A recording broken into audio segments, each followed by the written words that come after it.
আমি আমি অলোক সরকার। আজ অনেক বছর পর শহর ছাড়ছি।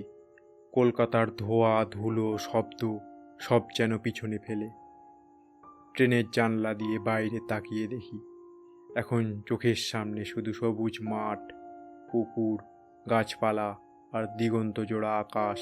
বাতাসে গায়ের উপর একটা অচেনা ঠান্ডার ছোঁয়া। কিছুক্ষণ পর একটা স্টেশনে এসে ট্রেন থামলো।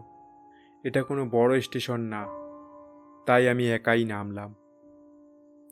ভাবলাম কোনো ভুল স্টেশনে নেমে পড়লাম না তো। এরপর দেখলাম সাইনবোর্ডে লেখা কুমারপুর। না, ঠিকই আছে।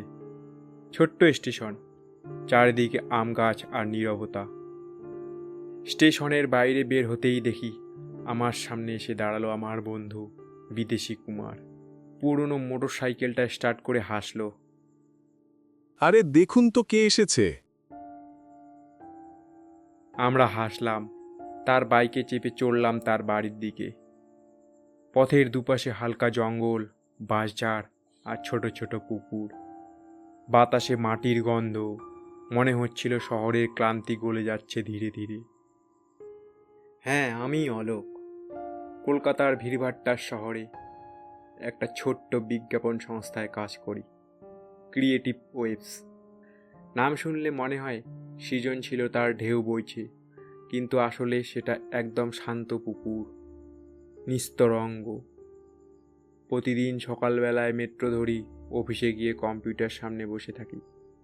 ক্লায়েন্টদের জন্য স্লোগান বানাই, জীবনকে রঙিন করুন বা স্বপ্ন দেখুন, সফল হন।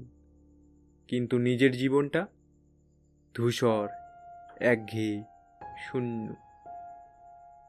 বন্ধুদের সাথে যোগাযোগ নেই, ভালোবাসা, এই মুখমণ্ডল দেখে কোন মেয়ে কাছে আসবে? আর বেতন ও খুব বেশি পাই না যে বিয়ে করব। যা পাই নিজের পেটটা ঠিকমতো চলে।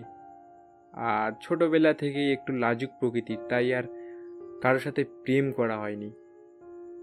বালিগঞ্জের একটা ছোট্ট বাড়িতে ভাড়া থাকি। রান্না বান্নার ঝামেলা করি না। রুমের পাশেই একটা হোটেলে হলো আমার খাবার ঠিকানা।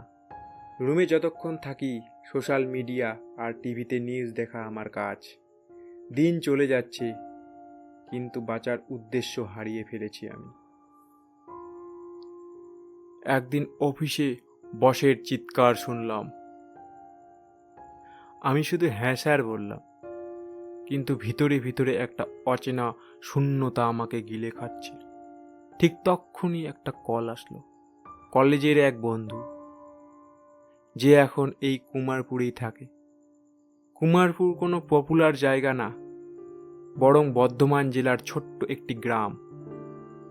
কি রে অলোক, কি খবর? ভালো আছিস? আমাদেরকে ভুলে গেলি? আয়, আমাদের এদিকে ঘুরে যা। আর কত অফিস আর বাড়ি করবি? জীবনটাকে একটা বিরতি দে। এভাবে কাজ করলে তো মরে যাবি। তার কথা শুনে আমার মনটা কেমন যেন স্থির হয়ে গেল।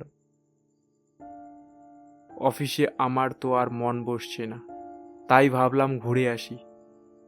তাই বিদেশিকে হ্যাঁ বলে দিলাম।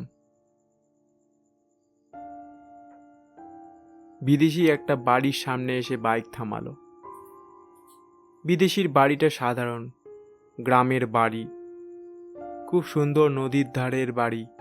পরাণ জুড়িয়ে যায় এই রকম নাজারা দেখলে। সন্ধ্যা নামছিল ধীরে ধীরে। আমরা নদীর পাশে গল্প করছিলাম। বিদেশি এই গ্রামেরই ছেলে। তার ভাগ্যটাও খুব ভালো যে এই গ্রামেরই প্রাইমারি স্কুলে চাকরিও পেয়ে গেছে। হঠাৎ আমি দূরে দেখলাম এক বিশাল পুরনো জমিদার বাড়ি। অন্ধকার, নির্জন, দেওয়ালে ফাটল ধরেছে। আমি জিজ্ঞাসা করলাম, ওটা কি? বিদেশি থেমে গেল কিছুক্ষণ, তারপর নিচু গলায় বলল, ওটা রায়চৌধুরীদের বাড়ি, পরিত্যক্ত আর অভিশপ্ত। সেই রাতে আর ঘুম এলো না। জানালা দিয়ে সেই বাড়িটা দেখা যাচ্ছিল। চাঁদের ফ্যাকাশে আলোয় গাছের ছায়া দুলছে। হঠাৎ দূর থেকে একটা শব্দ ভেসে এলো কানে।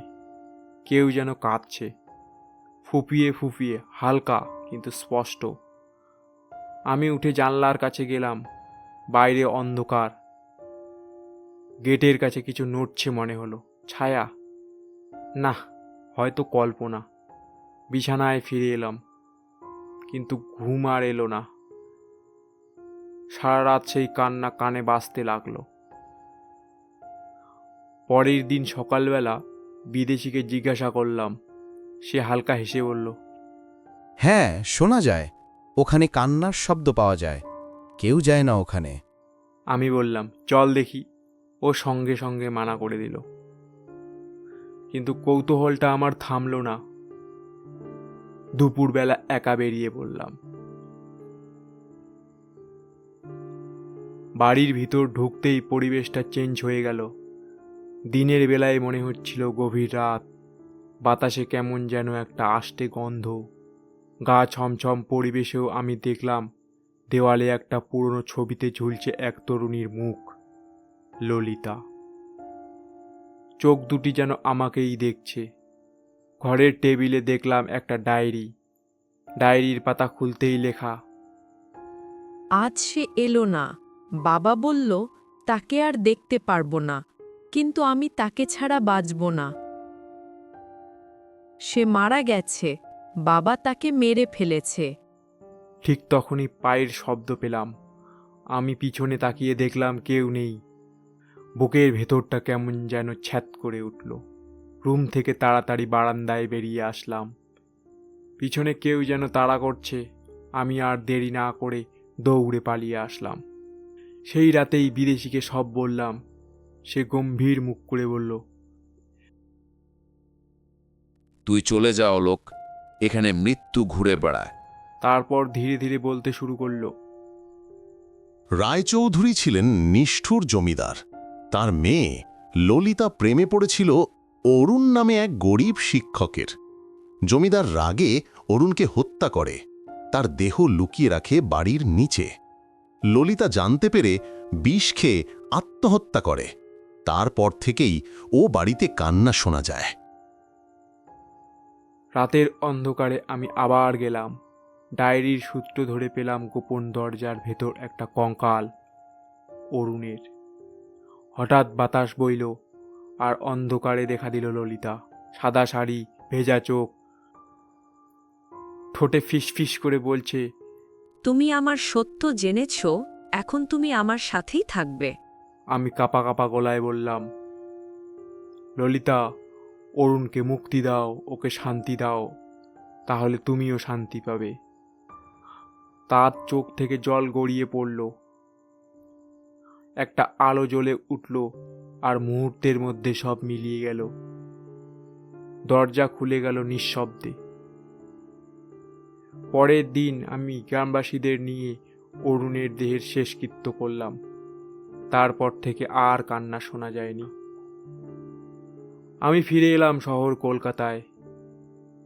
কিন্তু জীবনটা আর আগের মতো নয়। ভূত নয়, অতীতের ছায়াই আমাকে শিখিয়েছে সব রহস্য জানার জন্য নয়, কিছু রহস্য অনুভবও করতে হয়।